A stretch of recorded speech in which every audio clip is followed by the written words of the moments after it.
ಎಲ್ಲರಿಗೂ ನಮಸ್ತೆ. ನಾನು ನಿಮ್ಮ ಸೈನ್ಸ್ ಟೀಚರ್ ಅರ್ಚನಾ ಮೇಡಮ್ ಮಾಡ್ತಾ ಇದ್ದೀನಿ. ಸೊ ಮೊದಲನೇದಾಗಿ ಪಾರ್ಟ್ 1ನಲ್ಲಿ ಬರ್ತಕ್ಕಂತಹ ಮೊದಲ chapter that is chemical reactions and equations. ನಿಮ್ಗೆ ಗೊತ್ತಿದೆ, ರಾಸಾಯನಿಕ ಕ್ರಿಯೆಗಳು ಅಥವಾ ಅದರ ಸಮೀಕರಣಗಳನ್ನು ನಾವು ನೋಡ್ಕೊತೀವಿ. ಯಾವ ಥರ ರಿಯಾಕ್ಷನ್ಸ್ಗಳಾಗುತ್ತೆ, ಆಮೇಲೆ ಆ ರಿಯಾಕ್ಷನ್ಸನ್ನು ನಾವು ಯಾವ ರೀತಿಯಾಗಿ ಬರಿತೀವಿ, ಆ ರಿಯಾಕ್ಷನನ್ನು ಬರಿಬೇಕಾದ್ರೆ ಸೊ ಯಾವ್ಯಾವ ಮೆಥಡ್ಸನ್ನು ನಾವು ಫಾಲೋ ಮಾಡ್ತೀವಿ ಅನ್ನೋದನ್ನು ತಿಳ್ಕೊಳ್ಳೋಣ. ಜೊತೆಗೆ ಟೈಪ್ಸ್ ಆಫ್ ರಿಯಾಕ್ಷನ್ಸ್ ಆಗಿರ್ಬೋದು, ಅದೇ ಥರ ಡ್ರಾಯಿಂಗ್ಸ್ ಆಗಿರ್ಬೋದು. ಸೊ ಯಾವ ಕ್ವೆಶನ್ಸ್ ವೆರಿ ಇಂಪಾರ್ಟೆಂಟ್ ಅಥವಾ ಯಾವ ಪಾರ್ಟಲ್ಲಿ ನಮಗೆ ಅಪ್ಲಿಕೇಶನ್ಸ್ ಕ್ವೆಶನ್ ಬರುತ್ತೆ ಎಲ್ಲವನ್ನು ನಾನು ಲೆಸನ್ ಮಾಡುವಾಗ ನಿಮಗೆ ಹೇಳ್ತೀನಿ. ಸೊ ಪಾಯಿಂಟ್ ಮಾಡ್ಕೊಳ್ಳಿ. ಇದಕ್ಕೆ ಸಂಬಂಧಪಟ್ಟಂಥ ನೋಟ್ಸ್ ಏನಿರುತ್ತೋ after the every half sessions ಆದಮೇಲೆ ನಿಮಗೆ ಆ ಚಾಪ್ಟ್ರಲ್ಲಿ ಅಥವಾ ಆ ಒಂದು ಹಾಫ್ ಸೆಷನಲ್ಲಿ ಇರುವಂತಹ ಮೇನ್ ಕ್ವೆಶನ್ನ ಅಲ್ಲಿ ಕೊಟ್ಟಿದ್ದಾರೆ ಸಿಲೆಬಸ್ಸಲ್ಲಿ. ನಿಮಗೆ ಒಂದೊಂದು ಸೆಷನ್ಸ್ ಆದ ಕೂಡಲೇ ಒಂದು 5 ಕ್ವೆಶನ್ಸ್ ಇದೆ ನಿಮಗೆ ಅಲ್ವಾ, ಇನ್ಬಿಲ್ಡ್ ಕ್ವೆಶನ್ಸ್ ಇದ್ದಾವೆ. ಸೊ ಆ ಕ್ವೆಶನ್ನ ಆನ್ಸರ್ನ ನಾನು ನಿಮಗೆ PDF ಮಾಡಿ ಡಿಸ್ಕ್ರಿಪ್ಷನಲ್ಲಿ ಹಾಕ್ತೀನಿ. ಸೊ ನೀವು ಅದನ್ನು ನೋಡ್ಕೊಳ್ಳಿ, ಡೌನ್ಲೋಡ್ ಮಾಡ್ಕೊಳ್ಳಿ, or else you can write your own notes. Okay, so then shall we start the lesson? That is the first chapter, chemical reaction and equations.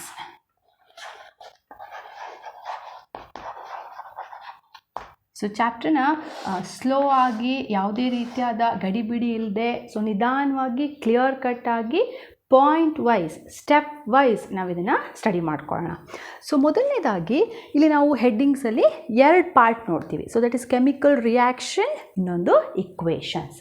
So chemical reaction, so ನಾವು 7th ಅಲ್ಲಿ 2 ಡೆಫಿನೇಷನ್ಸ್ನ ಓದಿದ್ದೀರಾ, ನಿಮ್ಗೆ ಗೊತ್ತಿರುತ್ತೆ. Physical change ಮತ್ತು chemical changes ಅಂತ ಅಲ್ವಾ. Physical change ಅಂದರೆ ಏನು? ಸೊ ಸಮಥಿಂಗ್ ಚೇಂಜಸ್ ಆಗುತ್ತೆ, ಬಟ್ ಆ ಚೇಂಜಸ್ಸಿಂದ ಯಾವುದೇ ರೀತಿಯಾದಂಥ ನ್ಯೂ ಸಬ್ಸ್ಟೆನ್ಸಸ್ ಪ್ರೊಡ್ಯೂಸ್ ಆಗಲ್ಲ. So that is called as a physical change. So chemical change ಅಂತಂದರೆ it is a type of a change in which a new substances is formed. ಅಂದರೆ ಅದನ್ನು ಏನಂತೀವಿ ನಾವು, chemical change. Okay, so for that I can give you one example. So take one sheet of a paper. It may be A4 sheet ಇರ್ಬೋದು, used paper ಇರ್ಬೋದು, any sheet of paper. So ಆ ಪೇಪರ್ನ ತಗೊಂಡಾಗ ನಿಮ್ಗೆ ಗೊತ್ತಿರುತ್ತೆ, either it is in a square shape ಇರ್ಬೋದು, or it is in ಏನಂತ rectangular ಶೇಪಲ್ಲಿ ಇರುತ್ತಲ್ವ, ಉದ್ದ ಇರುತ್ತೆ, ಇಲ್ಲ ಅಂತಲೇ ಸ್ಕ್ವೇರ್ ಅಂದರೆ ಎಲ್ಲ ಸೈಡ್ಸು ಸೇಮ್ ಇರುತ್ತೆ. ಸೊ ಆ ರೀತಿಯ ಒಂದು ಶೀಟ್ ಆಫ್ ಪೇಪರ್ನ ನೀವು ತೊಗೊಂಡಾಗ, so that is one paper. So ನೀವು ಆ ಪೇಪರ್ನ ಏನು ಮಾಡ್ತೀರಾ, ಸೊ ಫೋಲ್ಡ್ ಮಾಡ್ತೀರಾ, ಸೊ ಚಿಕ್ಕ ಚಿಕ್ಕ ಪೀಸ್ಗಳನ್ನಾಗಿ ಮಾಡ್ತೀರಾ. ಸೊ ನೆಕ್ಸ್ಟು ಎಲ್ಲ ಕಡೆ ನಾವು ಅದನ್ನು ಸ್ಪ್ಲಿಟ್ ಮಾಡಿದ್ರೆ, ಸೊ ನಾವು ಫಸ್ಟ್ ತೊಗೊಂಡಿರುವಂಥ ಪೇಪರಿಗೂ ಈಗ ನಾವು ಹರಿದು ಹಾಕಿರೋ ಚೂರಿರುವಂಥ ಪೇಪರಿಗೂ ಏನು ಡಿಫ್ರೆನ್ಸ್ ಅಂತ ಕೇಳಿದ್ರೆ, so we can say only one differences that may be in a shape or a size ಅಲ್ವಾ. ಫಸ್ಟ್ ನಾವು ತೊಗೊಂಡಿರೋದು ಐದರ್ ಇನ್ ಅ ರೆಕ್ಟ್ಯಾಂಗ್ಯುಲರ್ ಶೇಪಲ್ಲಿತ್ತು, or it is in a square ಶೇಪಲ್ಲಿತ್ತು. ಬಟ್ ಇವಾಗ ಏನಾಯಿತು, ಸೈಜ್ ಕಡಿಮೆ ಆಯಿತು ಅದರದ್ದು ಅಲ್ಲ, ಸಣ್ಣ ಸಣ್ಣ ಚೂರಾಯಿತು. ಅಷ್ಟು ಬಿಟ್ಟರೆ ಅಲ್ಲಿ ಯಾವುದೇ ರೀತಿಯಾದಂಥ ಚೇಂಜಸ್ ಆಗಿಲ್ಲ. ಸೊ ದ್ಯಾಟ್ ಪೀಸಸ್ಸನ್ನು ನಾವು ಏನಕ್ಕೆ ಕರಿತೀವಿ, it is a pieces of paper ಅಂತಲೇ ಹೇಳ್ತೀವಿ ನಾವು. So there is no differences at all. ನಮಗೆ ತುಂಬ ಟೈಮ್ ಇತ್ತು, ಪೇಷನ್ಸ್ ಇತ್ತು ಅಂತಂದರೆ ಆ ಎಲ್ಲ ಪೇಪರನ್ನು ಜೋಡಿಸ್ಬಿಟ್ಟು ಸೆಲ್ಲೋ ಟೇಪು ಅಥವಾ ಗಮ್ ಹಾಕಿದ್ರೆ, so somewhat first paper ಹೇಗಿತ್ತು ಅದೇ ರೀತಿಯಾಗಿ, ಸೊ 100% ಅಲ್ಲ ಅಂತಂದರೂ up to 80% we can make that paper ಅಲ್ವಾ. ಸೊ ಅದನ್ನು ನಾವು ಫಿಸಿಕಲ್ ಚೇಂಜ್ ಅಂತ ಹೇಳಿ ಕರಿತೀವಿ. ಸೊ ಅಲ್ಲಿ ಯಾವುದೇ ರೀತಿಯಾದಂಥ ನ್ಯೂ ಸಬ್ಸ್ಟೆನ್ಸಸ್ ಅಲ್ಲಿ ಪ್ರೊಡಕ್ಷನ್ ಆಗಿಲ್ಲ. ಬಟ್ ಕೆಮಿಕಲ್ ಚೇಂಜಸ್ ಅಂದರೆ ದ ಸೇಮ್ ಪೇಪರನ್ನು ನೀವು ಒಂದು ಬೆಂಕಿ ಕಡ್ಡಿ ತೊಗೊಂಡು ಕೀರ್ಬಿಟ್ಟು ಆ ಪೇಪರ್ ಮೇಲೆ ಹಾಕಿದ್ರೆ ಕಂಪ್ಲೀಟ್ ಆ ಪೇಪರ್ ಏನಾಗುತ್ತೆ, ಸೊ ಬರ್ನ್ ಆಯಿತು. ಸೊ ಈಗ ಫಸ್ಟ್ ಇದ್ದಿದ್ದು ನನ್ನ ಹತ್ರ ಪೇಪರ್, ನಾನು ಬರ್ನ್ ಮಾಡಿದ್ಮೇಲೆ ಸಿಕ್ಕಿರೋದೇನು, ಬೂದಿ, ದಟ್ ಈಸ್ ಆ್ಯಶ್. ಸೊ ಪೇಪರಿಂದೇ ಬೂದಿ ಇರ್ಬೋದು ಅದು, ಆದರೆ ಪೇಪರಿಗಿರುವ ಯಾವ ಪ್ರಾಪರ್ಟೀಸು ಆ ಬೂದಿಯಲ್ಲಿ ಇಲ್ಲ ಅಲ್ವಾ. So it is a type of a change in which a new substances is formed. A new substances ಯಾವುದಿಲ್ಲಿ, ash is a new substance, and that type of a changes is called as chemical change ಅಂತ ಹೇಳಿ ಕರಿತೀವಿ. Okay, so ಈ ಒಂದು concept ಇಲ್ಲಿ ನಿಮಗೆ important ಆಗಬೇಕು. ಈ chemical change ಏನೇನು ಬದಲಾವಣೆಗಳಾಗುತ್ತಲ್ವಾ, ಸೊ 2 ವಸ್ತುಗಳ ನಡುವೆ ಆಗ್ತಕ್ಕಂಥ ಈ ಒಂದು ಬದಲಾವಣೆ, ಈ ಒಂದು ಚೇಂಜಸ್ನೇ ನಾವೇನಂತ ಕರಿತೀವಿ, chemical reaction. Okay, so imagine ಮಾಡ್ಕೊಳ್ಳಿ, you have a piece of iron ಇತ್ತು, ಅಂದರೆ ಕಬ್ಬಿಣದ ಒಂದು ಪೀಸ್ ಇತ್ತು. ಸೊ ಆ ಕಬ್ಬಿಣದ ಪೀಸನ್ನು ನೀವು ಮರೆತುಬಿಟ್ಟು ಎಲ್ಲೋ ಹೊರಗಡೆ ಎಸ್ತಿದ್ದೀರಾ. ಸೊ ಹೊರಗಡೆ ಬಿದ್ದಿದೆ ಅದು. ಸೊ ಅವಾಗ ಏನಾಗುತ್ತೆ, ಅದಕ್ಕೆ ಲೈಕ್ ಆಕ್ಸಿಜನ್ ಸಿಗ್ತಾ ಇರುತ್ತೆ, ಹಾಗೆ ನೀರು ಸಿಗ್ತಾ ಇರುತ್ತೆ, ಮೀನ್ಸ್ ಮಾಯಿಶ್ಚರ್ ಸಿಗ್ತಾ ಇರುತ್ತೆ. ಸೊ ಆಕ್ಸಿಜನ್ನು ಮಾಯಿಶ್ಚರು ಎಲ್ಲ ಮಿಕ್ಸ್ ಆಗಿಬಿಟ್ಟು ಸೊ ಸ್ಲೋಲಿ ಆ ಒಂದು ಐರನ್ ಏನಾಗುತ್ತೆ, ಮೊದಲಿನ ಕಂಡೀಷನಲ್ಲಂತೂ ಇರಲ್ಲ, ಸೊ ರಸ್ಟ್ ಆಗುತ್ತೆ ಅಲ್ವಾ. ಸೊ ಐರನ್ ಇದ್ದಿದ್ದು ಏನಾಯಿತು, ಇವಾಗ ರಸ್ಟ್ ಆಗಿ ಕನ್ವರ್ಟ್ ಆಯಿತು. So that is also example for chemical reaction. So ಅದೇ ರೀತಿ ಮೇ ಬಿ ಲೈಕ್ ಬಾಳೆಹಣ್ಣು ತಂದಿರ್ತೀರ. ಸೊ ಅದು ಜಾಸ್ತಿ ದಿನ ಉಳಿಬೇಕು ಅಂಥೇಳಿ ನಾವೇನು ಮಾಡಿರ್ತೀವಿ, ಸ್ವಲ್ಪ ಕಾಯಿ ಇರೋ ಅಂಥದ್ದು ತಂದಿರ್ತೀವಲ್ವ. ಸೊ ಅವಾಗ ಏನಾಗಿರುತ್ತೆ, ಅದು ಲೈಕ್ ಗ್ರೀನ್ ಕಲರ್, ಅದ್ರದ್ದು ಸಿಪ್ಪೆ ಹೇಗಿರುತ್ತೆ, ಗ್ರೀನ್ ಕಲರ್ ಇರುತ್ತೆ. ಸ್ಲೋಲಿ ಏನಾಗುತ್ತೆ, ಅದು ಎಲ್ಲೋ ಇಶ್ಶಿಗೆ ಬರುತ್ತೆ. ಸೊ ಅವಾಗ ನಾವಂತ ರೈಪನ್ ಆಗಿದೆ ಅಂತ. So that is also A type of a chemical change. ಹಾಗೆ ನೀವು ಹಾಲು ತೊಗೊಂಡು ಬಂದಿರ್ತೀರ. ಸೊ ಹಾಲು ತೊಗೊಂಡು ಬಂದಿರ್ತೀರ, ಕಾಯಿಸ್ತೀರಾ, ಸೊ ಕುಡಿತೀವಿ. ಎಲ್ಲೋ ಒಂದು ಕಡೆ ನಾವು ಕಾಯಿಸೋದು ಮರ್ತ್ಕೊಂಡ್ವಿ, ಅಥವಾ ಸರಿಯಾದ ರೀತಿಯಲ್ಲಿ ಕಾಯಿಸಿಟ್ಟಿಲ್ಲ, ಅಥವಾ ವಾತಾವರಣದಲ್ಲಿ ಏನೋ ಒಂದು ಚೇಂಜಸ್ ಆಯಿತು. ಸೊ ಹಾಲು ಏನಾಗುತ್ತೆ, ನಾವು ಮೊಸರಾಯ್ತು ಹೆಪ್ಪಾಗಿ ಹೋಯಿತು, ಹಾಲು ಒಡೆದು ಹೋಯಿತು ಅಂತೀವಿ. ಅಲ್ಲಿ ಹಾಲು ಇದ್ದಿದ್ದು ಏನಾಯಿತು, ಮಜ್ಜಿಗೆ ಅಥವಾ ಮೊಸರು ಆ ರೀತಿಯಾಗಿ ಕನ್ವರ್ಟ್ ಆಗುತ್ತೆ ಅಲ್ವಾ. ಸೊ ಸೋರ್ ಅಂತ ಹೇಳ್ತೀವಿ, you are sour. So that is also example for chemical reaction. So ಈ ರೀತಿಯಾದಂಥ ಅಂದರೆ ಅಲ್ಲಿ ಹೊಸ ವಸ್ತು ಉತ್ಪತ್ತಿ ಆಗುತ್ತೆ, a new substances is formed. That is the main thing. So that is called as a chemical reaction. Okay. Well, so ನಮ್ಮ ಟೆಕ್ಸ್ಟ್ ಬುಕ್ಕಲ್ಲಿ they have given a one beautiful example. That is a magnesium ribbon example ಕೊಟ್ಟಿದ್ದಾರಲ್ಲ. So ಏನದು, so magnesium ribbon, Mg. So magnesium ರಿಬ್ಬನನ್ನು it is a type of metal. So ಹೇಗಿರುತ್ತೆ ಅಂದರೆ ಅದು like silver ಟೈಪಲ್ಲಿರುವಂಥ ಒಂದು silver ಬಣ್ಣದಲ್ಲಿರ್ತಕ್ಕಂಥ ಒಂದು ಸ್ಟ್ರಿಪ್ ಅದು. So ನೀವು ಆ ಸ್ಟ್ರಿಪ್ಪನ್ನು ಏನು ಮಾಡ್ತೀರಾ ಅಂತಂದರೆ ಕ್ಯಾಂಡಲ್ ಹತ್ರ ತೊಗೊಂಡು ಹೋಗ್ತೀರಾ. ಸೊ ಅದೇನಾಗುತ್ತೆ, ಹೊತ್ಕೊಂಡಿರುತ್ತೆ. ನಿಮ್ಗೆ ಗೊತ್ತಿದೆ, ಸಾಮಾನ್ಯ ದೀಪಾವಳಿ ಹಬ್ಬದಲ್ಲಿ ನಾವು ವೆರೈಟೀಸ್ ಆಫ್ ಕ್ರ್ಯಾಕರ್ಸ್ನ ಬರ್ನ್ ಮಾಡ್ತೀವಿ. ಸೊ ಅದರಲ್ಲಿ ಹನುಮಂತನ ಬಾಲ ಅಂಥೇಳಿ ಸಾಮಾನ್ಯವಾಗಿ ಚಿಕ್ಕ ಮಕ್ಕಳಿಗೆ ಕೊಟ್ಟಿರ್ತಾರೆ, ಚಿಕ್ಕ ಮಕ್ಕಳು ನೋಡಿರ್ತಾರೆ ಅಲ್ಲ. Should be very careful using that crackers. So ಅದು ನೀವು ಅದನ್ನು ಸ್ವಲ್ಪ ಬೆಂಕಿಗೆ ತಾಗಿಸಿದಾಗ ಅದು ಹೇಗೆ ಸುಟ್ಕೊಂಡು ಮೇಲೆ ಬರುತ್ತಲ್ವ, ಬರಬೇಕಾದ್ರೆ you can observe a dazzling white light ಅಲ್ವಾ. ಡ್ಯಾಸ್ಲಿಂಗ್ ಅಂದರೆ ಹೊಳಿತಾ ಇರುವಂತಹ, ಸೊ ಏನು ಸ್ಪಾರ್ಕ್ಲಿಂಗ್ ಹೊರಗಡೆ ಬರುತ್ತಲ್ಲ ಆ ರೀತಿಯ ವೈಟ್ ಲೈಟ್ಸ್, ಅದೆಲ್ಲ ಆದಮೇಲೆ ಕೆಳಗಡೆ ಅದರದ್ದು ಬೂದಿ ಉದುರುತ್ತೆ. So in the same way the magnesium ರಿಬ್ಬನ್ನ ನಾವು ಒಂದು ಕ್ಯಾಂಡಲಿಗೆ ಅಥವಾ ಸ್ಪ್ಯಾಚುಲಾ ಅದು ಚೆನ್ನಾಗಿ ಅದನ್ನು ಹಿಡ್ಕೋಬೇಕು, ಅಂದರೆ ಕರೆಕ್ಟಾಗಿ ಹೋಲ್ಡ್ ಮಾಡಿಬಿಟ್ಟು ಯೂಸಿಂಗ್, ನೀವು ಕೆಮಿಸ್ಟ್ರಿ ಲ್ಯಾಬಲ್ಲಾದರೆ ಬನ್ಸನ್ ಬರ್ನರ್ ಯೂಸ್ ಮಾಡ್ತೀರಾ.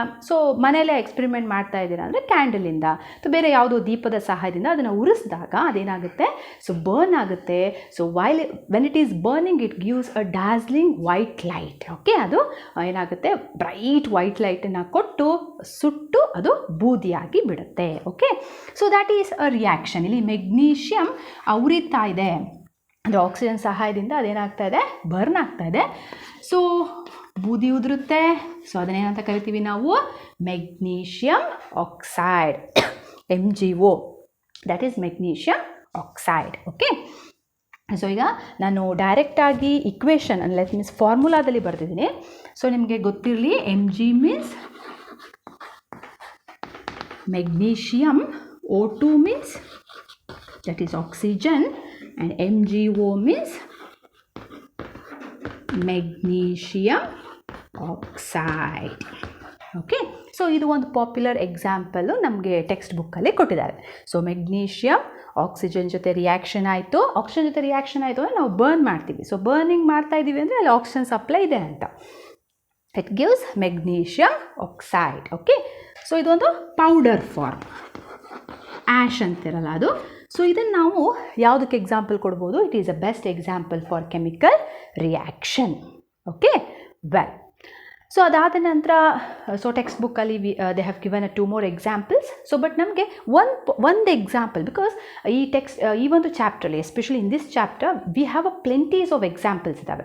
ಸೊ ಎಲ್ಲ examples very beautiful examples. And but the thing is, ಎಲ್ಲದನ್ನು ನೀವು ಓದ್ಕೊಳ್ತಾ ಹೋದರೆ ಎಲ್ಲೋ ಒಂದು ಕಡೆ ಯಾವುದನ್ನು ನೆನ್ಪಿಟ್ಕೊಳ್ಳಿ, ಯಾವುದನ್ನು ಬರೀಲಿ, ಯಾವುದನ್ನು ಬಿಡಲಿ ಅನ್ನೋ ಒಂದು ಕನ್ಫ್ಯೂಷನ್ ಆಗುತ್ತೆ. ಸೊ ಹಾಗಾಗಿ for all the reactions. So ಒಂದು ಎಕ್ಸಾಂಪಲ್ನ ನಾವು ನೆನಪಲ್ಲಿ ಇಟ್ಕೊಳ್ಳೋಣ. ಯಾಕಂದರೆ ನಮಗೆ ಕಮ್ಯುನಿಕೇಟ್ ಮಾಡೋಕ್ಕೆ ಈಸಿ ಆಗುತ್ತೆ, ಅಂಡರ್ಸ್ಟ್ಯಾಂಡ್ ಮಾಡ್ಕೊಳ್ಳೋಕೆ ಈಸಿ ಆಗುತ್ತೆ, easy to remember and easy to write. Okay, so ಹಾಗಾಗಿ ಈ ಒಂದು example, popular example, magnesium ribbon. So when it reacts with oxygen, it gives magnesium oxide, and this magnesium oxide is a new product. So hence it is called as a chemical reaction. Okay, well, ಅಷ್ಟೇ. So ಈಗ next concept ಯಾವುದು? Equation. Okay, ಯಾವುದು? Equation. So ಏನಿದು equation? ನಾವು ಮ್ಯಾಥ್ಸಲ್ಲಿ ಸೂತ್ರಗಳು ಅಂತ ಹೇಳ್ತೀವಲ್ಲ, ಹಾಗೆ ಇಲ್ಲಿ ನಾವು ಸಮೀಕರಣಗಳು ಅಂತ ಹೇಳಿ ಕರಿತೀವಿ. ಸೊ ಈಕ್ವೇಷನ್ ಏನಿದು? ಹೇಗೆ ಬರೆಯೋದು?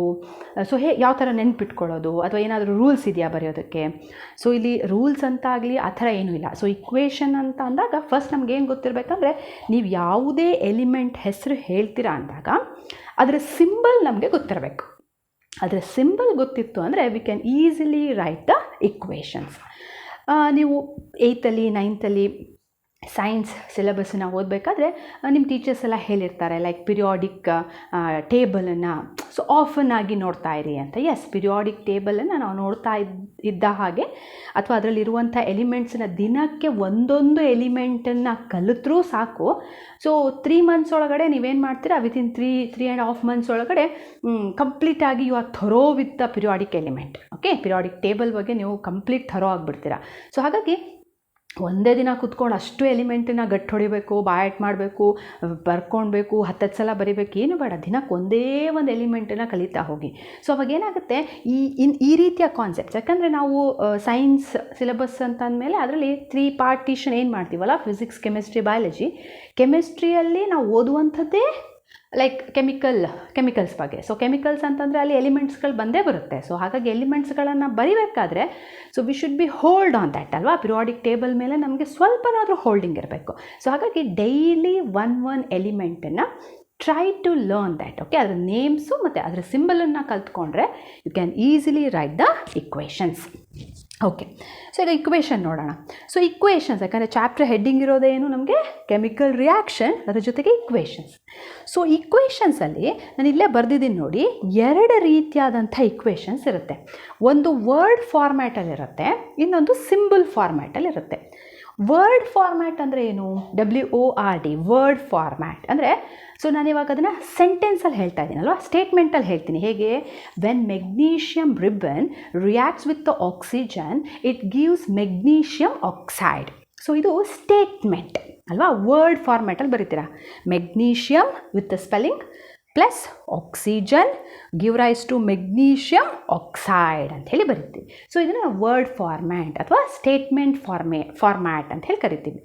ಸೊ ಬಟ್ ಇದರಲ್ಲಿ ಏನಾಗುತ್ತೆ ಅಂದರೆ it become a very lengthy ಇದೆ ಬರೀಲಿಕ್ಕೆ. ಮತ್ತು ಈ ಒಂದು ವರ್ಡ್ ಫಾರ್ಮ್ಯಾಟಲ್ಲಿ ನಮಗೆ ಯಾವ ಮಾಹಿತಿನೂ ಸಿಗಲ್ಲ. ಏನು ರಿಯಾಕ್ಷನ್ ಆಗ್ತಾ ಇದೆ, ರಿಯಾಕ್ಷನಲ್ಲಿ ಎಷ್ಟೆಷ್ಟು ಆಟಮ್ಸ್ಗಳು ಇನ್ವಾಲ್ವ್ ಆಗ್ತಾ ಇದೆ, ಆ್ಯಂಡ್ ಯಾವ ಫಿಸಿಕಲ್ ಸ್ಟೇಟಲ್ಲಿ ಇದೆ, ಅದು ಯಾವುದು ಗೊತ್ತಾಗಲ್ಲ. ಸೊ ಹಾಗಾಗಿ ನಾವು ಅದೆಲ್ಲವನ್ನು ಒಂದೇ ಒಂದು ಇಕ್ವೇಷನ್ ನೋಡ್ತಿದ್ದಂಗೆ ಆ ಎಲ್ಲ ಸಂಪೂರ್ಣ ಪರಿಚಯ ನಮಗಾಗಬೇಕು ಅಂತಂದರೆ, so we are opt for the symbol way of writing the equations. Okay, ನಾವು ಯಾವುದನ್ನು ಹೆಚ್ಚು ಪ್ರಿಫರ್ ಮಾಡ್ತೀವಿ?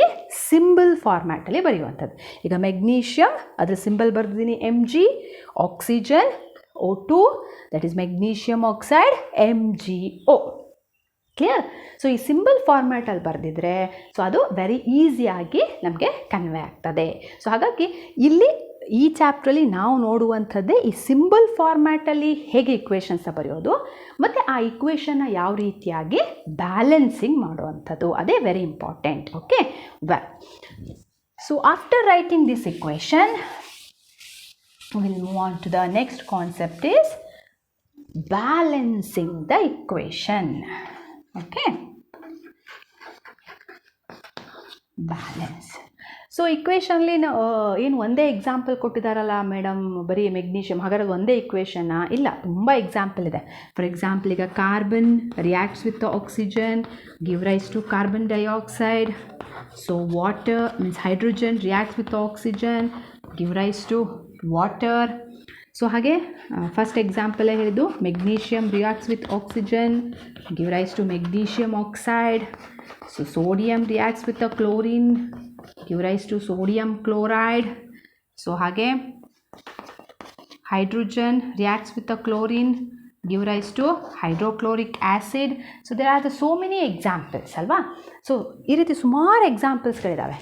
ಸೊ ಇಲ್ಲಿ ನಾವು ಯಾವುದೇ ಒಂದು ಇಕ್ವೇಷನ್ನ ಬರೆದಾಗ ವೆರಿ ಇಂಪಾರ್ಟೆಂಟಾಗಿ ಏನಿರಬೇಕು, ಅಲ್ಲಿ ಈಕ್ವೇಷನ್ನ ನಾವು ಬ್ಯಾಲೆನ್ಸ್ ಮಾಡುವಂಥದ್ದು ಗೊತ್ತಿರಬೇಕು. ಓಕೆ, ಸೊ ಅದೇ ನಮಗಿಲ್ಲಿರುವಂಥ ಒಂದು ಹಾರ್ಡ್ ಟಾಸ್ಕ್ ಅಂತ ಹೇಳ್ತೀವಿ. ಹೇಗೆ ಅದನ್ನು ಇಕ್ವೇಷನ್ನ ಬ್ಯಾಲೆನ್ಸ್ ಮಾಡೋದು? Is there any rules? ಏನಾದ್ರು ರೂಲ್ಸ್ ಇದೆಯಾ ಹೀಗೆ ಅಂಥೇಳಿ? No, there is no rules at all. Rules ಏನೂ ಇಲ್ಲ. ಹಾಗಾಗಿ ಅದನ್ನ ಏನಂತ ಕರೀತಾರೆ ಅಂದರೆ ಹಿಟ್ ಆ್ಯಂಡ್ ಟ್ರಯಲ್.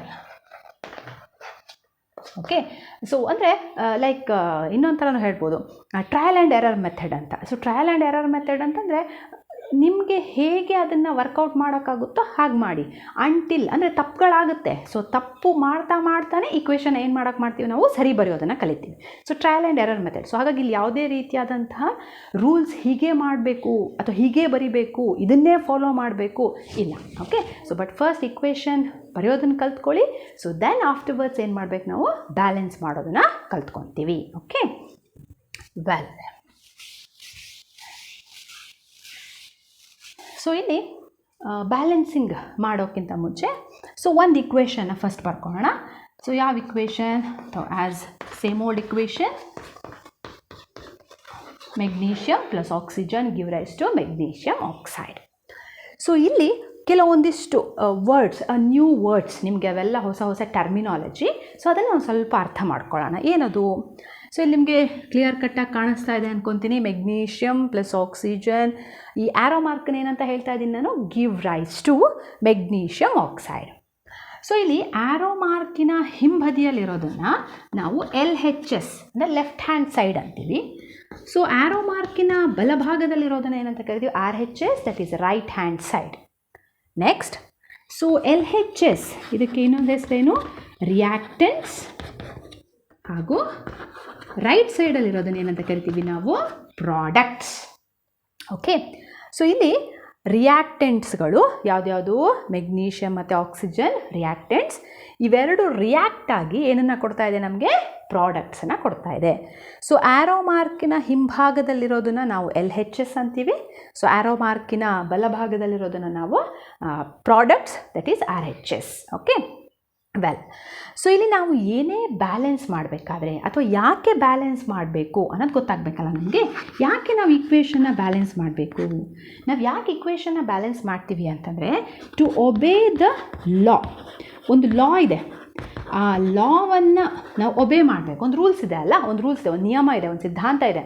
ಆ ಸಿದ್ಧಾಂತ ಏನು ಹೇಳುತ್ತೆ, ಕನ್ಸರ್ವೇಷನ್ ಆಫ್ ಮಾಸ್. ಸೊ ಆ ಸಿದ್ಧಾಂತದ ಹೆಸರೇನು, ಕನ್ಸರ್ವೇಷನ್ ಆಫ್ ಮಾಸ್.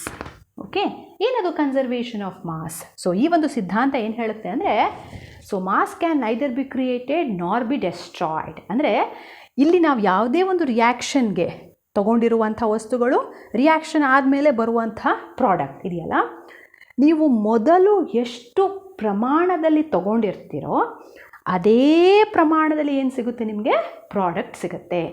1% ಅಷ್ಟು ಕಡಿಮೆ ಆಗೋದಿಲ್ಲ ಅಥವಾ 0% ಅಷ್ಟು ಏನಾಗಲ್ಲ, ಅದು ಜಾಸ್ತಿ ಆಗಲ್ಲ. ಸೊ ಅದನ್ನೇ ನಾವು ಕನ್ಸರ್ವೇಷನ್ ಆಫ್ ಮಾಸ್ ಅಂತ ಹೇಳಿ ಕರೆಯೋದು. ಎಲ್ಲೂ ಕೂಡ ವ್ಯತ್ಯಾಸ ಆಗೋದಿಲ್ಲ. ನೀವು ಎಷ್ಟು ತೊಗೊಂಡಿರ್ತೀರ, ಎಷ್ಟು ವಸ್ತುಗಳನ್ನ ತೊಗೊಂಡಿರ್ತೀರ, ಯಾವ ಪ್ರಮಾಣದಲ್ಲಿ ತೊಗೊಂಡಿರ್ತೀರ, ನೀವೇನೇ ರಿಯಾಕ್ಷನ್ ಮಾಡಿ, ಹೀಟ್ ಮಾಡಿ, ಕೋಲ್ಡ್ ಮಾಡಿ, ಮೆಲ್ಟ್ ಮಾಡಿ, ಬಾಯ್ಲ್ ಮಾಡಿ, ಯಾವುದೇ ರಿಯಾಕ್ಷನ್ ಮಾಡಿ, ಆಫ್ಟರ್ ನಾವು ಪ್ರಾಡಕ್ಟ್ ಸಿಗುತ್ತಲ್ಲ, ಆ ಪ್ರಾಡಕ್ಟ್ಸನ್ನ ನಾವು ಕ್ಯಾಲ್ಕುಲೇಟ್ ಮಾಡಿದರೆ ನಾವು ರಿಯಾಕ್ಟೆಂಟ್ ಅಂದರೆ ಏನು ಮೊದಲು ತೊಗೊಂಡಿದ್ವೋ ಅದೇ ಪ್ರಮಾಣದಲ್ಲಿ ಪ್ರಾಡಕ್ಟ್ ಇರುತ್ತೆ. ಹಾಗೆ ಇರುತ್ತೆ ಮತ್ತು ಇರಬೇಕು. ಅದೇ ಯಾವ ರೂಲ್ಸ್, ಅದು ಕನ್ಸರ್ವೇಷನ್ ಆಫ್ ಮಾಸ್. ಇದು ನಮ್ಮ ಪ್ರಕೃತಿಯಲ್ಲಿ ಇರುವಂಥ ಒಂದು ಸಾಮಾನ್ಯ ಸಿದ್ಧಾಂತ. ಇದು ಅಂದರೆ ಯಾವುದೇ ವಸ್ತುವನ್ನು ಹೊಸದಾಗಿ ಸೃಷ್ಟಿ ಮಾಡುವಂಥ ಕೆಪಾಸಿಟಿನೂ ನಮಗಿಲ್ಲ, ಇರುವಂಥ ವಸ್ತುವನ್ನು ಏನು ಮಾಡೋಕ್ಕೆ ಆಗಲ್ಲ, ನಮಗೆ ನಾಶ ಮಾಡೋದಕ್ಕೂ ಸಾಧ್ಯ ಇಲ್ಲ. ಓಕೆ, ಸೊ ಹಾಗಾಗಿ ರಿಯಾಕ್ಷನಲ್ಲೂ ಕೂಡ ರಿಯಾಕ್ಟೆಂಟ್ಸ್ ಎಷ್ಟಿರುತ್ತೋ ಅಷ್ಟೇ ಪ್ರಮಾಣದಲ್ಲಿ ಏನು ಬರುತ್ತೆ, ಪ್ರಾಡಕ್ಟ್ಸ್ ಬರುತ್ತೆ. ಓಕೆ, ಸೊ ಅದು law of conservation of mass. Okay, ಇದು ನ್ಯೂ ಟರ್ಮಿನಾಲಜೀಸ್ ನಿಮ್ಗೆ ಗೊತ್ತಿರಬೇಕು. ಯಾಕಂದರೆ ಆಫನ್ ನಾವು ಯೂಸ್ ಮಾಡ್ತಿರ್ತೀವಲ್ಲ ರಿಯಾಕ್ಟೆಂಟ್ಸ್, ಪ್ರಾಡಕ್ಟ್ಸ್ ಅಂತ. ಸೊ ರಿಯಾಕ್ಟೆಂಟ್ಸ್ ಅಂದರೆ ಏನು, ನಾವು ತೊಗೊಳ್ಳುವಂಥ ವಸ್ತು. ಸೊ ರಿಯಾಕ್ಟೆಂಟ್ಸ್ ಅದು ಲೆಫ್ಟ್ ಹ್ಯಾಂಡ್ ಸೈಡಲ್ಲಿ ಬರಿತೀವಿ.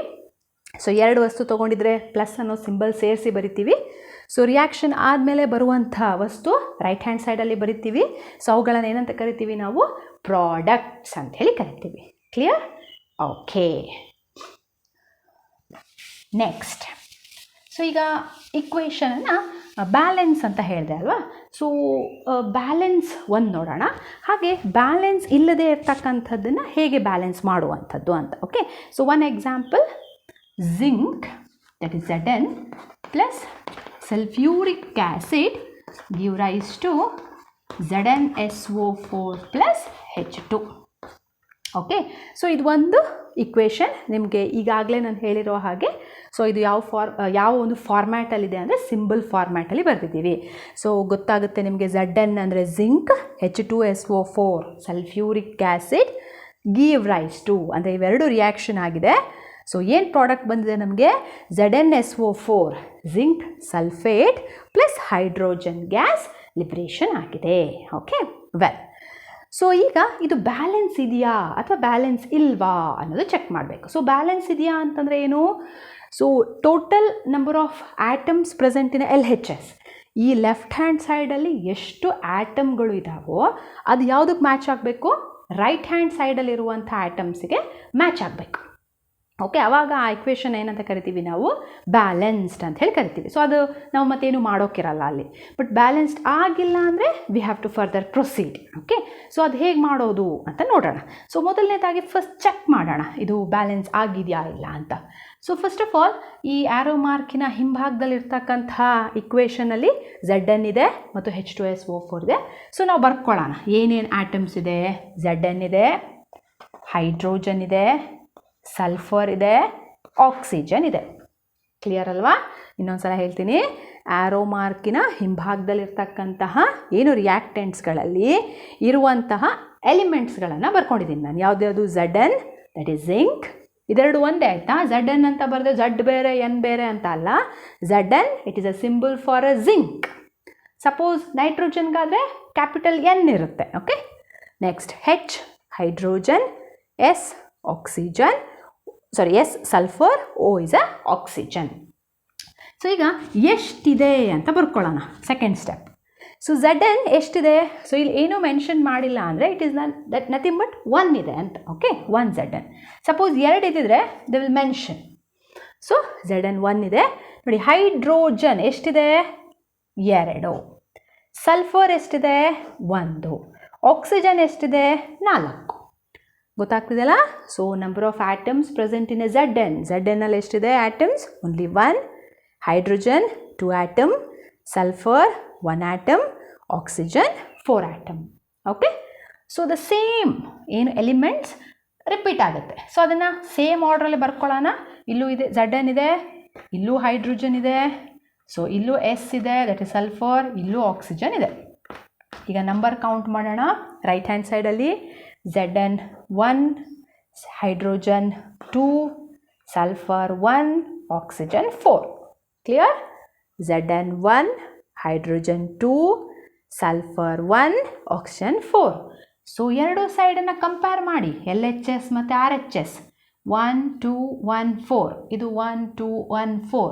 ಸೊ ಇದು ನೋಡಿ Zn H hydrogen sulphur oxygen, ಇಲ್ಲೂ Zn ಹೈಡ್ರೋಜನ್ ಸಲ್ಫರ್ ಆಕ್ಸಿಜನ್. ಎಲ್ಲೂ ಕೂಡ ನಾನು ಮಿಸ್ ಮ್ಯಾಚ್ ಮಾಡಿಲ್ಲ. ಸೇಮ್ ಈ ಕಡೆ ಹೇಗೆ ಬರೆದಿದ್ದೀನೋ ಅಲ್ಲೂ ಹಾಗೆ ಬರ್ತಿದ್ದೀನಿ.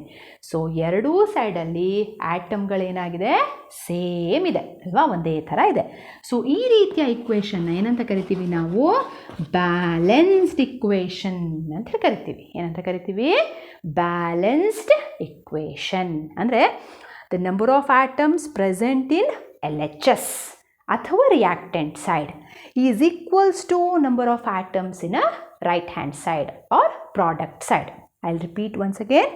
What is a balanced chemical equation? Balanced chemical equation means number of atoms present in reactant side is equals to number of atoms present in a product side. Okay, ಅಥವಾ the atoms present before the reaction is equals to the number of atoms in after the reaction. ಅಂದರೆ reaction ಆಗೋಕ್ಕಿಂತ ಮುಂಚೆ ಎಷ್ಟು ಆಟಮ್ಗಳಿದ್ವೋ, so reaction ಆದ ನಂತರವೂ ಏನಾಗಿದೆ, same ನಂಬರಲ್ಲೇ ಇದೆ, ಏನೂ ವ್ಯತ್ಯಾಸ ಆಗಿರಲ್ಲ. ಸೊ ಅದನ್ನು ನಾವು ಆ ಒಂದು ಇಕ್ವೇಷನ್ನ ನಾವು ಬ್ಯಾಲೆನ್ಸ್ಡ್ ಕೆಮಿಕಲ್ ಇಕ್ವೇಷನ್ ಅಂತ ಹೇಳಿ ಕರಿತೀವಿ. ಸೊ ಕೆಮಿಕಲ್ ಇಕ್ವೇಷನ್ನಿನ ಸಿದ್ಧಾಂತವೇ ಅದು. ರಿಯಾಕ್ಟೆಂಟಲ್ಲಿ ಏನು ತೊಗೊಂಡಿರ್ತೀರ ಅಷ್ಟೇ ಪ್ರಾಡಕ್ಟಲ್ಲೂ ಬಂದಿರುತ್ತೆ. ಬಟ್ ಕೆಲವೊಮ್ಮೆ ನಾವು ಇಕ್ವೇಷನ್ ಬರೆಯುವಾಗ ಅದು ಆಟೋಮ್ಯಾಟಿಕ್ಕಾಗಿ ಬ್ಯಾಲೆನ್ಸ್ಡ್ ಆಗಿರುತ್ತೆ. ಲೆಫ್ಟ್ ಹ್ಯಾಂಡ್ ಸೈಡಲ್ಲೂ ಅಷ್ಟೇ ಇರುತ್ತೆ, ರೈಟ್ ಹ್ಯಾಂಡ್ ಸೈಡಲ್ಲೂ ಅಷ್ಟೇ ಇರುತ್ತೆ. ಬಟ್ ಕೆಲವೊಂದು ಇಕ್ವೇಷನ್ ಬರಿಬೇಕಾದ್ರೆ ಅದು ಬ್ಯಾಲೆನ್ಸ್ಡ್ ಆಗಿರಲ್ಲ. ಆಗ ನಾವೇನು ಮಾಡಬೇಕು, ಅದಕ್ಕೆ ಬ್ಯಾಲೆನ್ಸ್ ಮಾಡಬೇಕು. So either by multiplying, so ನಂಬರನ್ನು ಮಲ್ಟಿಪ್ಲೈ ಮಾಡುವಂಥ ನಂಬರ್ಗಳನ್ನು ಹಾಕಿ, ಸೊ ಎಷ್ಟು ನಂಬರಲ್ಲಿ ವೇಕೆನ್ಸಿ ಇರುತ್ತೋ, ಎಷ್ಟು ನಂಬರ್ ಕಡಿಮೆ ಇರುತ್ತೋ ಅಷ್ಟು ನಂಬರ್ಗಳನ್ನು ಮಲ್ಟಿಪ್ಲಿಕೇಶನ್ ಮಾಡಿ ಆ ಪರ್ಟಿಕ್ಯುಲರ್ ಇಕ್ವೇಷನ್ ಏನು ಮಾಡ್ತೀವಿ, ನಾವು ಬ್ಯಾಲೆನ್ಸ್ ಮಾಡ್ತೀವಿ. ಓಕೆ, ವೆಲ್, ಸೊ ಇದು ಕ್ಲಿಯರ್ ಆಯಿತು ಅಂದ್ಕೊತೀನಿ. ಈ ಒಂದು ಬ್ಯಾಲೆನ್ಸ್ಡ್ ಇಕ್ವೇಷನ್ ಗೊತ್ತಾಯಿತು. ವೆಲ್, ಇದರಲ್ಲಿ ಏನಿಲ್ಲ, ಜಸ್ಟ್ ಇಕ್ವೇಷನ್ ಎಕ್ಸಾಂಪಲ್ ಕೊಟ್ಟಾಗ ಇಕ್ವೇಷನ್ನ ನೋಡ್ಕೊಳ್ಳಿ. ಸೊ ಇಕ್ವೇಷನ್ಸಲ್ಲಿರುವಂಥ ಎಲಿಮೆಂಟ್ಸ್ ಯಾವ್ಯಾವುದಿದೆ ಅಂತ ಹೇಳಿ ಬರ್ಕೊಳ್ಳಿ, ಎಷ್ಟೆಷ್ಟು ಆ್ಯಟಮ್ಗಳಿದೆ ಅದ್ರ ಹತ್ರ ಅಂತ ಬರ್ಕೊಳ್ಳಿ. ಸೊ ಎರಡೂ ಸೈಡು ಚೆಕ್ ಮಾಡಿ, LHS ಮತ್ತು RHS ಸೈಡ್. ಸೊ ಕರೆಕ್ಟ್ ಇದೆಯಾ ಅಂತ. ಸೊ ಕರೆಕ್ಟ್ ಇದ್ದರೆ ಒಂದು ಸೆಂಟೆನ್ಸ್ ಬರಿತೀವಿ, ಏನಂತ, balanced equation. Okay, well, so ಈಗ ಅನ್ಬ್ಯಾಲೆನ್ಸ್ಡ್ ಇಕ್ವೇಷನ್ ಇದ್ದಾಗ ಹೇಗೆ ಅದನ್ನು ಮ್ಯಾಚ್ ಮಾಡಬೇಕು ಅನ್ನೋದನ್ನು ನೋಡೋಣ. ಓಕೆ, ಒಂದು ಎಕ್ಸಾಂಪಲ್ ತೊಗೊಳ್ಳೋಣ. Fe plus H2O give rise to Fe3O4 plus H2. I'll write one example. Okay, so board ಮೇಲೆ ನಾನು ಎಕ್ಸಾಂಪಲ್ ಬರ್ತಿದ್ದೀನಿ. ಯಾವ ಎಕ್ಸಾಂಪಲ್ ಬರ್ತೀನಿ, Fe plus H2O give rise to Fe3O4 plus H2. ಅಂದರೆ ಇಲ್ಲಿ Fe ಮೀನ್ಸ್ ಐರನ್, ವಾಟರ್ ನೀರಿನ ಜೊತೆ mix ಆಗಿದೆ. So ಅಲ್ಲಿ ಏನು ಪ್ರಾಡಕ್ಟ್ ಬಂದಿದೆ, ಫೆರಸ್ ಆಕ್ಸೈಡ್ Fe3O4 ಮತ್ತು ಹೈಡ್ರೋಜನ್ ಗ್ಯಾಸ್ ಲಿಬ್ರೇಷನ್ ಆಗಿದೆ. ಸರಿನಾ? ಸೊ ಈಗ ಹಿಂದಿನ ಲೆಕ್ಕ ಏನು ಮಾಡಿದ್ವಲ್ಲ, ಬ್ಯಾಲೆನ್ಸ್ಡ್ ಇಕ್ವೇಷನ್, ಅದೇ ರೀತಿ ಇದನ್ನೊಂದು ಟ್ರೈ ಮಾಡಿ ನೋಡೋಣ. ಸೊ ಫಸ್ಟು ಎಲಿಮೆಂಟ್ಗಳನ್ನ ಬರ್ಕೊಳ್ಳೋಣ, ಎಷ್ಟೆಷ್ಟು ನಂಬರಲ್ಲಿದೆ ಅಂತ ಬರ್ಕೊಳ್ಳೋಣ, ಬ್ಯಾಲೆನ್ಸ್ ಆಗಿದೆಯಾ ಅಂತ ಫಸ್ಟ್ ಚೆಕ್ ಮಾಡೋಣ. Okay, I right Fe. So ಅದಾದಮೇಲೆ ಹೈಡ್ರೋಜನ್ ಇದೆ, ಆಕ್ಸಿಜನ್ ಇದೆ. ಸೊ ಐರನ್ ಎಷ್ಟಿದೆ, ದಟ್ ಈಸ್ Fe1 ಇದೆ, ಹೈಡ್ರೋಜನ್ 2 ಇದೆ, ಆಕ್ಸಿಜನ್ 1 ಇದೆ. ಕ್ಲಿಯರ್? ಸೊ ರೈಟ್ ಹ್ಯಾಂಡ್ ಸೈಡಲ್ಲಿ ದ ಸೇಮ್ ಎಲಿಮೆಂಟ್ಸ್ ಇದೆ, ಐರನ್ ದಟ್ ಈಸ್ Fe ಇದೆ, ಹೈಡ್ರೋಜನ್ ಇದೆ, ಆಕ್ಸಿಜನ್ ಇದೆ ಅಲ್ವಾ, ಸೇಮ್ ಬರ್ಕೊಂಡಿದ್ದೀನಿ ನಾನು. ಸೊ ಇಲ್ಲೆಲ್ಲೂ ಮಿಸ್ ಮ್ಯಾಚ್ ಮಾಡಿಲ್ಲ, ಯಾಕಂದರೆ ನಮ್ಗೆ ಆಮೇಲೆ ಕೌಂಟ್ ಮಾಡಬೇಕಾದ್ರೆ ಮಿಸ್ ಆಗಬಾರ್ದಲ್ವ. ಸೊ ಫಸ್ಟ್ ಏನು ಬರ್ಕೊಂಡಿದ್ದು ಅದು ಸೇಮ್ ಎಲಿಮೆಂಟ್ಸ್ನ ಬರ್ಕೊಂಡಿದ್ದೀನಿ. ಸೇಮ್ ಎಲಿಮೆಂಟ್ಸ್ ಇಲ್ಲೂ ಇದೆ, ಅದು ಬಿಟ್ಟು ಬೇರೆ ಯಾವುದೂ ಇಲ್ಲ ಎಕ್ಸ್ಟ್ರಾ. ಕ್ಲಿಯರ್? ಈಗ ಐರನ್ ಎಷ್ಟಿದೆ ಇಲ್ಲಿ, 3, ಹೌದಾ? ಆಕ್ಸಿಜನ್ ಎಷ್ಟಿದೆ, 4, ಹೈಡ್ರೋಜನ್ ಎಷ್ಟಿದೆ, 2. ನೋಡಿ ಸೇಮ್ ಇದೆಯಾ ಅಂತ. ಇಲ್ಲಿ ಲೆಫ್ಟ್ ಹ್ಯಾಂಡ್ ಸೈಡಲ್ಲಿ ಐರನ್ 1 ಇದೆ, ಪ್ರಾಡಕ್ಟ್ ಸೈಡಲ್ಲಿ ಐರನ್ 3 ಆಯಿತು. ಹೈಡ್ರೋಜನ್ ಲೆಫ್ಟ್ ಹ್ಯಾಂಡ್ ಸೈಡಲ್ಲಿ 2 ಇದೆ, ಪ್ರಾಡಕ್ಟ್ ಸೈಡಲ್ಲಿ 2, ಇದು ಸರಿ ಇದೆ. ಆಕ್ಸಿಜನ್ 1 ಇದೆ, ಪ್ರಾಡಕ್ಟ್ ಸೈಡಲ್ಲಿ 4 ಇದೆ. ಸೊ ಏನಾಯಿತು, ಇದು ಬ್ಯಾಲೆನ್ಸ್ ಆಗಿಲ್ಲ, ಅನ್ಬ್ಯಾಲೆನ್ಸ್ಡ್ ಅಲ್ವಾ, ಇದು unbalanced or imbalanced equation.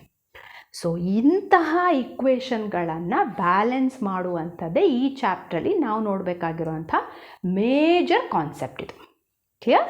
Okay, so ಈಗ ಒಂದು ಎಕ್ಸಾಂಪಲ್ ಬಂದಿದೆ, ಆ ಎಕ್ಸಾಂಪಲ್ ಅನ್ಬ್ಯಾಲೆನ್ಸ್ಡ್ ಅಂತ ನಾವು ನೋಡಿಬಿಟ್ವಿ. ಸೊ ಈಗ ಹೇಗೆ ಅದನ್ನು ಬ್ಯಾಲೆನ್ಸ್ ಮಾಡುವಂಥದ್ದು. ಓಕೆ, ನಾನು ಫಸ್ಟೇ ಹೇಳಿದ್ದೆ, ಇಲ್ಲಿ ಬ್ಯಾಲೆನ್ಸ್ ಮಾಡಬೇಕಾದ್ರೆ ಯಾವುದೇ ರೀತಿಯಾದಂತಹ ಹೀಗೆ ಸ್ಟೆಪ್ಸ್, ಹೀಗೆ ರೂಲ್ಸ್ ಇದೆ, ಹಿಂಗೆ ಬರೀಬೇಕು, ನೀವು ಇಷ್ಟೇ ನಂಬರ್ ಹಾಕಬೇಕು, ಏನೂ ಇಲ್ಲ.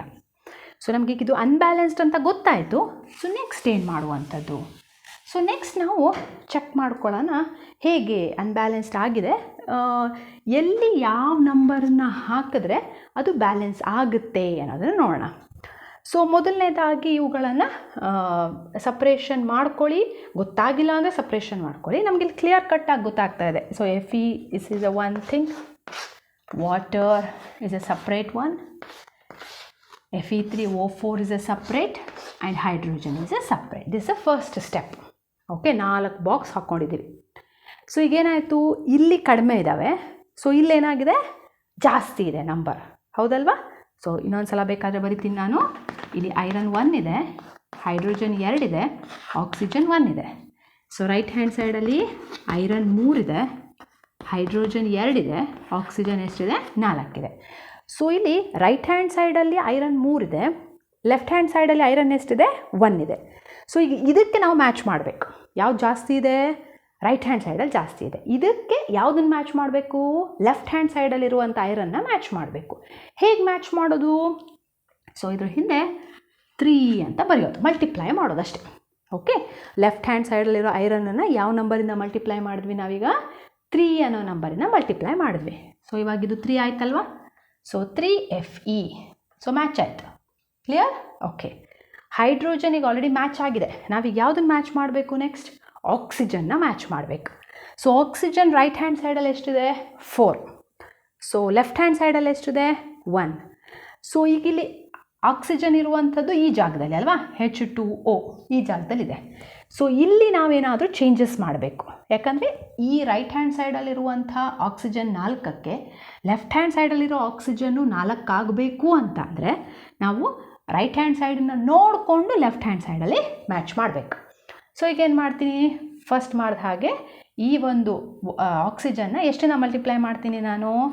4ರಿಂದ ಮಲ್ಟಿಪ್ಲೈ ಮಾಡ್ತೀನಿ. ಓಕೆನಾ? ಸೊ ಈಗ ಬಾಕ್ಸಲ್ಲಿ H2O ಇಟ್ಟಿದ್ದೀನಿ, 4ರಿಂದ ಮಲ್ಟಿಪ್ಲೈ ಮಾಡಿದ್ದೀನಿ. ಸೊ ಈ 4 ಆಕ್ಸಿಜನ್ನಿಗೂ ಅಪ್ಲೈ ಆಗ್ತದೆ, ಜೊತೆಗೆ ಹೈಡ್ರೋಜನ್ನಿಗೂ ಅಪ್ಲೈ ಆಗುತ್ತದು. ಕ್ಲಿಯರ್? ನಾವು ಎಷ್ಟೋ ಸಲ ಅಲ್ಲೇ ನಾವು ಕನ್ಫ್ಯೂಷನ್ ಮಾಡ್ಕೊಳ್ಳೋವಂಥದ್ದು. ಸೊ ಇಲ್ಲಿ ಬರೆದಿರೋಂಥ 4 ಕೇವಲ ಆಕ್ಸಿಜನ್ಗೆ ಮಾತ್ರ ಅಲ್ಲ, ಯಾವುದಕ್ಕೆ ಅಪ್ಲೈ ಆಗುತ್ತೆ? ಹೈಡ್ರೋಜನ್ನಿಗೂ ಅಪ್ಲೈ ಆಗುತ್ತೆ. ಓಕೆ, ಸೊ ಈಗ ಇಲ್ಲಿ 4 ಬರೆದಿದ್ದೀನಿ, ಆಪ್ಷನ್ಗೆ ಅಪ್ಲೈ ಆಯಿತು.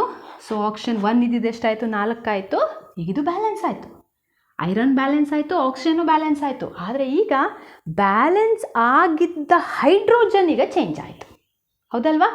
ಯಾಕಂದರೆ ಈ 4 ಹೈಡ್ರೋಜನ್ನಿಗೂ ಅಪ್ಲೈ ಆಯಿತು ಅಂತಂದರೆ ಸೊ 4 × 2 ಮಲ್ಟಿಪ್ಲೈ ಮಾಡಿ ಎಷ್ಟಾಯಿತು? 8. ಸೊ ಈಗ ಲೆಫ್ಟ್ ಹ್ಯಾಂಡ್ ಸೈಡಲ್ಲಿ 2 ಇದ್ದಿರೋಂಥ ಹೈಡ್ರೋಜನ್ ಎಷ್ಟಾಗ್ಬಿಡ್ತು? ಈಗ 8 ಆಯಿತು. ರೈಟ್ ಹ್ಯಾಂಡ್ ಸೈಡಲ್ಲಿ ಎಷ್ಟಿದೆ? ಅದು 2ನೇ ಇದೆ. ಈಗ ಲೆಫ್ಟ್ ಹ್ಯಾಂಡ್ ಸೈಡನ್ನು ನೋಡಿಕೊಂಡು ಯಾವುದನ್ನು ಮ್ಯಾಚ್ ಮಾಡಬೇಕು ನಾವು? ರೈಟ್ ಹ್ಯಾಂಡ್ ಸೈಡಲ್ಲಿರುವಂಥದ್ದನ್ನು ಮ್ಯಾಚ್ ಮಾಡಬೇಕು. ಸೊ ಏನು ಮಾಡ್ತೀವಿ? ಆಲ್ರೆಡಿ 2 ಇದೆ, ಎಷ್ಟರಿಂದ ಮಲ್ಟಿಪ್ಲೈ ಮಾಡ್ತೀವಿ ನಾವು? 4ರಿಂದ ಮಲ್ಟಿಪ್ಲೈ ಮಾಡ್ತೀವಿ. 4 2s are 8. ಈಗ ಆಯಿತಾ ಬ್ಯಾಲೆನ್ಸ್? ಒಂದು ಸಲ ಚೆಕ್ ಮಾಡೋಣ ನಾವು ಫಸ್ಟಿಂದ. ಓಕೆ, ಸೊ ಇಕ್ವೇಷನ್ ಇದ್ದಿದ್ದೇನದು? Fe + H2O give rise to Fe3O4 + H2. So first ನಾವು ನೋಡಿದಾಗ ಏನಾಗಿತ್ತು? ಕೇವಲ ಹೈಡ್ರೋಜನ್ ಮಾತ್ರ ಬ್ಯಾಲೆನ್ಸ್ ಆಗಿತ್ತು, ಐರನ್ನು ಮತ್ತು ಆಕ್ಸಿಜನು ಬ್ಯಾಲೆನ್ಸ್ ಇರಲಿಲ್ಲ. ಸೊ ಯಾವ ಬದಿಯಲ್ಲಿ ಜಾಸ್ತಿ ಇರುತ್ತೋ ಆ ನಂಬರನ್ನು ಆಧಾರವಾಗಿಟ್ಕೊಂಡು ಮತ್ತೊಂದು ಸೈಡಲ್ಲಿ ಏನು ಮಾಡ್ತೀವಿ ನಾವು? ಮಲ್ಟಿಪ್ಲಿಕೇಶನ್ ಮಾಡ್ತೀವಿ. ಸೊ ಆ ರೀತಿ ಮಲ್ಟಿಪ್ಲಿಕೇಶನ್ ಮಾಡಿ ಬರೆದಿದ್ದೀವಿ. ಸೊ ಈಗ ಇನ್ನೊಮ್ಮೆ ಚೆಕ್ ಮಾಡಿ. ಸೊ ಲೆಫ್ಟ್ ಹ್ಯಾಂಡ್ ಸೈಡಲ್ಲಿ ಐರನ್ ಎಷ್ಟಿದೆ? 3. ಹೈಡ್ರೋಜನ್ ಎಷ್ಟಿದೆ? 4 2s are 8. Oxygen 4. So right hand ಸೈಡಲ್ಲಿ Fe3, oxygen 4, hydrogen 8. 4 2s are 8. Balance ಆಯಿತಾ? 3 balanced, hydrogen 8 balanced, oxygen 4 balanced ಅಲ್ವಾ? ಸೊ ಈ ಇಕ್ವೇಷನ್ ಏನಂತ ಕರಿತೀವಿ ನಾವು? ಬ್ಯಾಲೆನ್ಸ್ಡ್ ಇಕ್ವೇಷನ್ ಅಂತ ಹೇಳಿ ಕರಿತೀವಿ. ಕ್ಲಿಯರ್? ಒಂದೇ ಸಲಕ್ಕೆ ತಕ್ಷಣಕ್ಕೆ ಗೊತ್ತಾಗಲ್ಲ, ಶುಡ್ ಬಿ ವರ್ಕೌಟ್. ಸೊ ಈ ಥರ ಎಕ್ಸಾಂಪಲ್ಸ್ಗಳನ್ನ ತೊಗೊಂಡು ನಾವು ವರ್ಕ್ ಮಾಡಿದಾಗ ಸೊ ನಮ್ಗೆ ಈಸಿಯಾಗಿ ಏನಾಗುತ್ತೆ? ಅದು ಅರ್ಥ ಆಗುತ್ತೆ. ಸೊ ಫಸ್ಟ್ ನೀವೇನು ಮಾಡಬೇಕು? ಬ್ಯಾಲೆನ್ಸ್ ನೋಡಬೇಕು ಅಂದರೆ LHS ಮತ್ತು RHS ಅಲ್ಲಿ ಕೊಟ್ಟಿರುವಂಥ ಎಲಿಮೆಂಟ್ಸ್ಗಳನ್ನು ಬರ್ಕೊಳ್ಳಿ. ಎಷ್ಟೆಷ್ಟು ಆಟಮ್ಸ್ಗಳಿದ್ದಾವೆ ಅಂತ ನೋಡಿ ಚೆಕ್ ಮಾಡ್ಕೊಳ್ಳಿ. ಎರಡೂ side same number of atoms ಇತ್ತು ಅಂದರೆ ಸೊ ಈಸಿಯಾಗಿ ಬರಿತೀವಿ ಬ್ಯಾಲೆನ್ಸ್ಡ್ ಅಂತ ಹೇಳಿ. ಸಪೋಸ್ ನಂಬರ್ ವೇರಿಯೇಷನ್ ಆಗಿತ್ತು ಅಂತಂದರೆ ಆಗೇನು ಮಾಡಬೇಕು ನಾವು? ಯಾವ ಸೈಡಲ್ಲಿ ನಂಬರ್ ಜಾಸ್ತಿ ಇದೆ ಅಂತ ನೋಡಿಕೊಂಡು ಅದನ್ನು ನಾವು ಆಧಾರವಾಗಿಟ್ಕೊಂಡು ಮತ್ತೊಂದು ಸೈಡಲ್ಲಿ ನಾವು ಮ್ಯಾನಿಪುಲೇಟ್ ಮಾಡಬೇಕು. ಓಕೆ, ಎಷ್ಟು ನಂಬರನ್ನು ಮಲ್ಟಿಪ್ಲೈ ಮಾಡಿದ್ರೆ ಸೊ ನಮಗೆ ಬೇಕಾಗಿರೋ ನಂಬರ್ ಸಿಗುತ್ತೆ ಅಂತ ನೋಡಿಬಿಟ್ಟು ನಾವು ಆ ನಂಬರನ್ನು ಅಲ್ಲಿ ಮಲ್ಟಿಪ್ಲಿಕೇಶನ್ ಮಾಡಬೇಕು. ಸೊ ಆಗ ನಿಮಗೆ ಈ ರೀತಿ ಇಕ್ವೇಷನ್ ಏನಾಗುತ್ತೆ? ಬ್ಯಾಲೆನ್ಸ್ಡ್ ಆಗುತ್ತೆ. ಓಕೆ, ಸೊ ಇದ್ರ ಜೊತೆಗೆ ನಾನು ಹೇಳಿದ್ದೆ ಈ ಇಕ್ವೇಷನ್ ನೋಡಿದಾಗ ಈ ರೀತಿಯ ಸಿಂಬಲ್ ಫಾರ್ಮ್ಯಾಟಲ್ಲಿ ಇಕ್ವೇಷನ್ ಬರೆದಿದ್ದು ನೋಡಿದಾಗ ಸೊ ಇದರಲ್ಲಿ ನೋಡಿ ನಮಗೆ ಎಷ್ಟು ಕ್ಲಿಯರ್ ಕಟ್ ಎಲ್ಲ ಇನ್ಫಾರ್ಮೇಷನ್ ಹೇಗೆ ಸಿಗುತ್ತೆ. ಸೊ ನಾವು ತೊಗೊಂಡಿರೋ ಅಂಥದ್ದು ಐರನ್ ತೊಗೊಂಡಿದ್ದೀವಿ, ವಾಟರ್. ಸೊ ಪ್ರಾಡಕ್ಟ್ ಏನು ಬಂತು? Fe3O4 ಫೆರಸ್ ಆಕ್ಸೈಡ್ ಮತ್ತು ಹೈಡ್ರೋಜನ್ ಲಿಬ್ರೇಷನ್ ಆಗಿದೆ. ಜೊತೆಗೆ ಎಷ್ಟು ನಂಬರಲ್ಲಿ ತೊಗೊಂಡಿದ್ದೀವಿ ಅಂತ ಕೂಡ ಗೊತ್ತಾಗುತ್ತೆ ಅಲ್ವಾ. ಎಷ್ಟು ಅಂದರೆ ಕ್ವಾಂಟಿಟಿ, ಎಷ್ಟು ಕಾನ್ಸಂಟ್ರೇಷನಲ್ಲಿ ತೊಗೊಂಡಿದ್ದೀವಿ ಅನ್ನೋದು ಗೊತ್ತಾಗುತ್ತೆ. ಜೊತೆಗೆ ಈ ಇಕ್ವೇಷನ್ಗೆ ನಾವು ಫಿಸಿಕಲ್ ಸ್ಟೇಟನ್ನು ಕೂಡ ಹೇಳ್ಬೋದು ನಾವು. ಹೇಗೆ ಫಿಸಿಕಲ್ ಸ್ಟೇಟನ್ನು ಹೇಳುವಂಥದ್ದು? ಹೇಗೆ ಅಂದರೆ ಐರನ್. ಐರನ್ ಯಾವ ಸ್ಟೇಟಲ್ಲಿದೆ? ಎಸ್. ವಾಟರ್ ಯಾವ ಸ್ಟೇಟ್ ಇದು? Liquid state. And this is also N solid state and this is gaseous state. ಅಂದರೆ ನಾವಿಲ್ಲಿ ಫಿಸಿಕಲ್ ಸ್ಟೇಟನ್ನು ಹೇಳಬೇಕಾದ್ರೆ ಈ ಸಿಂಬಲ್ನ ಬರಿತೀವಿ, SLG. ಅಂದರೆ ಎಸ್ ಅಂದರೆ ಸಾಲಿಡ್, ಎಲ್ ಅಂದರೆ ಲಿಕ್ವಿಡ್, ಜಿ ಅಂದರೆ ಗ್ಯಾಸ್. ಎಸ್ ನೋಡಿದಾಗ ಗೊತ್ತಾಗುತ್ತೆ ನಮಗೆ ಪರ್ಟಿಕ್ಯುಲರ್ ಎಲಿಮೆಂಟ್ ಯಾವ ಸ್ಟೇಟಲ್ಲಿದೆ, ಇದು ಸಾಲಿಡ್ ಸ್ಟೇಟಲ್ಲಿದೆ. ಎಲ್ ಅನ್ನೋದು ನೋಡಿದ್ರೆ ಗೊತ್ತಾಗುತ್ತೆ that particular element is in a liquid state. And G ಅಂತ ಅಂದರೆ that particular element is in a gaseous state. ಇದನ್ನು ನಾವು ಕಂಪ್ಲೀಟ್ ಒಂದು chemical equation. Okay, this A complete chemical equation. ನಾವು ಇದನ್ನು ವರ್ಡ್ ಫಾರ್ಮ್ಯಾಟಲ್ಲಿ ಅಥವಾ ಸ್ಟೇಟ್ಮೆಂಟಲ್ಲಿ ಬರೀಲಿಕ್ಕಾಗಲ್ಲ. ಸಿಂಬಲ್ ಫಾರ್ಮ್ಯಾಟಲ್ಲಿ ಎಲ್ಲ ಆಪ್ಷನ್ಸ್ ಇದೆ. ನಾವು ನಂಬರನ್ನು ಕ್ಯಾಲ್ಕುಲೇಟ್ ಮಾಡ್ಬೋದು, ಯಾವ ಸ್ಟೇಟಲ್ಲಿದೆ ಅಂತ ಕ್ಯಾಲ್ಕುಲೇಟ್ ಮಾಡ್ಬೋದು, ಎಲ್ಲ ನಮಗೆ ಕ್ಲಿಯರ್ ಕಟ್ಟಾಗಿ ಸಿಗುತ್ತೆ. ಹಾಗಾಗಿ ಈ ರೀತಿಯಾದಂಥ ಇಕ್ವೇಷನ್ನ ನಾವು ಹೆಚ್ಚು ಪಾಪ್ಯುಲರೈಸ್ ಮಾಡ್ತೀವಿ. ಹಾಗೆ ಈ ರೀತಿಯ ಇಕ್ವೇಷನ್ನ ನೀವು ಬರೆಯುವಂಥದ್ದನ್ನು ಕೂಡ ನೀವು ಪ್ರಾಕ್ಟೀಸ್ ಮಾಡಬೇಕು. ಇಕ್ವೇಷನ್ ನಿಮಗೆ ವರ್ಡ್ ಫಾರ್ಮ್ಯಾಟಲ್ಲಿ ಹೇಳಿದಾಗ ಅದರದ ಇಕ್ವೇಷನ್ ಏನು ಅಂತ ತಿಳ್ಕೊಂಡು ಇಕ್ವೇಷನ್ನ ಬರ್ಕೊಂಡು ನಂತರ ಆ ಇಕ್ವೇಷನ್ ಬ್ಯಾಲೆನ್ಸ್ಡ್ ಆಗಿದೆಯಾ ಅಂತ ನೋಡಿ, ಆಗಿಲ್ಲ ಅಂತಂದರೆ ಅದನ್ನು ಬ್ಯಾಲೆನ್ಸ್ ಮಾಡಿ, ಜೊತೆಗೆ ಯಾವ ಸ್ಟೇಟಲ್ಲಿದೆ ಅನ್ನೋದನ್ನು ಕೂಡ ನಾವೇನು ಮಾಡಬೇಕು, ಕ್ಯಾಲ್ಕುಲೇಟ್ ಮಾಡಬೇಕು ಅಥವಾ ಫೈಂಡ್ ಔಟ್ ಮಾಡಬೇಕು. ಓಕೆ, ಇದಿಷ್ಟು this is a half complete ಆಗಿಲ್ಲ. This a half of the first syllabus. Okay, first chapter. ಈ ಒಂದು ಚಾಪ್ಟರ್ನ ನಾನು 3 ಕ್ಲಾಸಲ್ಲಿ ಅಂದರೆ 3 ಕ್ಲಾಸಿಗೆ ಆಗುವ ಹಾಗೆ ಡಿವೈಡ್ ಮಾಡಿ ನಿಮಗೆ ಎಕ್ಸ್ಪ್ಲೇನ್ ಮಾಡ್ತೀನಿ. ಯಾಕಂದರೆ ಒಂದೇ ಸಲ ನಿಮಗೆ ಹೆಚ್ಚದಾಗಿ ಕೊಟ್ಟಾಗ ಮೇ ಬಿ ಲೈಕ್ ಕ್ಲಮ್ಸಿ ಆಗ್ಬೋದು ಅಥವಾ ಅರ್ಥನೇ ಆಗದೇ ಇರ್ಬೋದು. ಹಾಗಾಗಿ ಫಸ್ಟಲ್ಲಿ ನಿಮಗೆ just introduction of chemical reaction ಮತ್ತು ಇಕ್ವೇಷನ್ ಬರೆಯೋದು ಹೇಗೆ ಅಂತ ಹೇಳಿದ್ದೀನಿ. ನೆಕ್ಸ್ಟಿನ ಸೆಷನ್ಸಲ್ಲಿ ನಾನು ನಿಮಗೆ ಕೆಮಿಕಲ್ ರಿಯಾಕ್ಷನ್ ಟೈಪ್ಸ್ ಇದ್ದಾವೆ. The 4 types of a chemical reactions ಇದ್ದಾವೆ. ಅಂದರೆ ಏನು, what is the meaning of that, example for that ಅದನ್ನು. ಅದೇ ರೀತಿ ಕೊನೆಯಲ್ಲಿ ದಟ್ ಎರಡನ್ನೂ ಕ್ಲೋಸಿಂಗ್ ಮಾಡುವಂಥ ಲೈಕ್ ಕೊರೋಷನ್ ಆಗಿರ್ಬೋದು ಅಥವಾ ರ್ಯಾನ್ಸಿಡಿಟಿ. ಅಂದರೆ ಈ ಕೆಮಿಕಲ್ ರಿಯಾಕ್ಷನ್ನ ಮತ್ತು ಇಕ್ವೇಷನನ್ನು ನಾವು ಡೈಲಿ ಲೈಫಲ್ಲಿ ಕಲಿತೀವಲ್ಲ. ಕಲಿತ ಮೇಲೆ ನಮ್ಮ ಡೈಲಿ ಲೈಫಿಗೆ ಏನಕ್ಕೆ ಅಪ್ಲೈ ಮಾಡ್ಕೊತೀವಿ ರಿಯಾಕ್ಷನ್ಸ್ಗಳನ್ನು, ಇಕ್ವೇಷನ್ಸ್ಗಳನ್ನು, ಏನಕ್ಕೆ ಬೇಕು ನಮಗೆ ಎಲ್ಲಿ ಅದು ಸಿಗುತ್ತೆ ನೋಡಲಿಕ್ಕೆ, ಎಲ್ಲಿ ನಾವು ಅದನ್ನು ನೋಡ್ತಾ ಇದ್ದೀವಿ ಡೈಲಿ ಲೈಫಲ್ಲಿ, ಅದನ್ನು ಫೇಸ್ ಮಾಡ್ತಾ ಇದ್ದೀವಿ, ಫೀಲ್ ಮಾಡ್ತಾ ಇದ್ದೀವಿ ಅನ್ನುವಂತಹ ಅಪ್ಲಿಕೇಶನ್ಸ್ ಓರಿಯೆಂಟೆಡ್ ರಿಲೇಟೆಡ್ ಕಾನ್ಸೆಪ್ಟ್ಸ್ ಇದೆ. ಅದನ್ನು ನಾನು ನಿಮಗೆ ಲಾಸ್ಟ್ ಸೆಷನಲ್ಲಿ, ಇದೇ ಚಾಪ್ಟರ್ನ 3rd ಸೆಷನಲ್ಲಿ ನಿಮ್ಗೆ ಅದನ್ನು ಹೇಳ್ತೀನಿ. ಹಾಗಾಗಿ ಫಸ್ಟ್ ಸೆಷನಲ್ಲಿ ನೀವು ನೋಡ್ಕೋಬೇಕಾಗಿರೋದು ಇದಿಷ್ಟೇ. ಕೆಮಿಕಲ್ ರಿಯಾಕ್ಷನಿನ ಮೀನಿಂಗ್ ಆಗಿರ್ಬೋದು, ಮತ್ತು ಇಕ್ವೇಷನಲ್ಲಿ 2 ಟೈಪ್ಸ್ ಬರಿತೀವಲ್ಲ ನಾವು, ವರ್ಡ್ ಫಾರ್ಮ್ಯಾಟ್ ಮತ್ತು ಇಕ್ವೇಷನ್ ಫಾರ್ಮ್ಯಾಟ್. ಇಕ್ವೇಷನ್ ಫಾರ್ಮ್ಯಾಟ್ ಬರೆದ ಮೇಲೆ ಬ್ಯಾಲೆನ್ಸ್ಡ್ ಇದೆಯಾ ಮತ್ತು ಅನ್ಬ್ಯಾಲೆನ್ಸ್ಡ್ ಆಗಿದೆಯಾ ಅಂತ ನೋಡಬೇಕು. ಬ್ಯಾಲೆನ್ಸ್ಡ್ ಆಗಿದ್ದರೆ nothing to do that, unbalanced ಆಗಿದ್ದರೆ we have to balance the equation. ಹೇಗೆ ಅದನ್ನು ಬ್ಯಾಲೆನ್ಸ್ ಮಾಡ್ತೀವಿ ಅಂತ. ಓಕೆ, ನಾನು ಒಂದು ಎಕ್ಸಾಂಪಲ್ ಇಟ್ಕೊಂಡು ನಿಮಗೆ ಅದನ್ನು ಸಾಲ್ವ್ ಮಾಡಿ ತೋರಿಸಿದ್ದೀನಿ. Hope it is clear to all. Still if you are not clear with this, ನಿಮ್ಗೆ ಇದನ್ನೂ ಕ್ಲಿಯರ್ ಆಗಿಲ್ಲ ಅಂತಂದರೆ ನನಗೆ ಕಮೆಂಟ್ ಸೆಕ್ಷನಲ್ಲಿ ಹಾಕಿ. ನಾನು ಮತ್ತೊಂದು ಎಕ್ಸಾಂಪಲ್ಸ್ನ ತೊಗೊಂಡು ನಿಮಗೆ ಬೇಕಾದರೆ ಅದನ್ನು ಕ್ಲಿಯರ್ ಮಾಡಿ ಕೊಡ್ತೀನಿ ನಾನು.